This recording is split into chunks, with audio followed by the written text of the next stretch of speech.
13, 14, 15.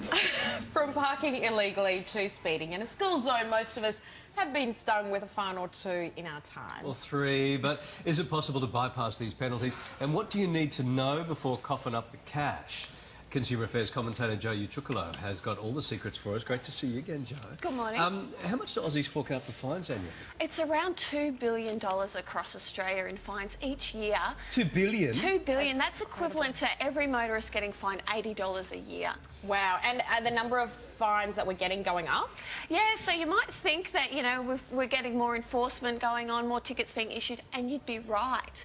So each state has sort of seemed to roll out new measures, whether it's extended hours for vehicles like they're doing in Canberra, or just issuing out more tickets or finding new ways to fine us. All right, let's get some of the tips then. You've got some tips for getting out of speeding fines, yeah? Yeah, absolutely. So it is more difficult to ask for leniency. So it used to be quite easy in Victoria and New South Wales to ask for an exemption with a good driving history and if you were speeding just over the limit. But Victoria's actually cracked down on that, so it's more difficult to do that. But if you do want to challenge a fine, where it's a van that's taken a photo of your car, it's a good idea to pull over when it's safe and take a photo of the vehicle setup, because there's regulations as to how they need to be set up. And if they're not set up properly, you could challenge the fine.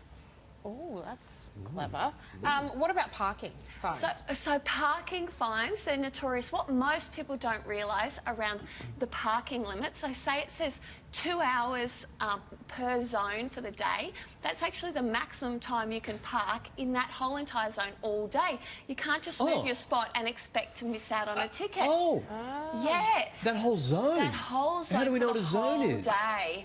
Well, that's a scam. Yes. No, I think the worst ones are when there are like 10 different signs and you're like, you need a degree to work out whether you can park there or what time you can park there. That's right, Angela. So if you think that the sign is confusing or perhaps it's obstructed, you could challenge on that ground as well. I have to tell my driver these new rules. And Larry, I've just got a really good tip for you. Yes. What happens when you challenge your parking fine? Usually they'll come back with an initial letter saying, sorry, we're not going to do anything about it. So the best thing you can do is hold back a little bit of information for when you write back a second time, because they always want you to provide more information for them to investigate it. So if you can do that on your second contact, you're more likely to get out of that fine. Ah, that's a really good tip. That's a good tip. Lovely to see you, Joe. Thank you so much. We'll talk soon.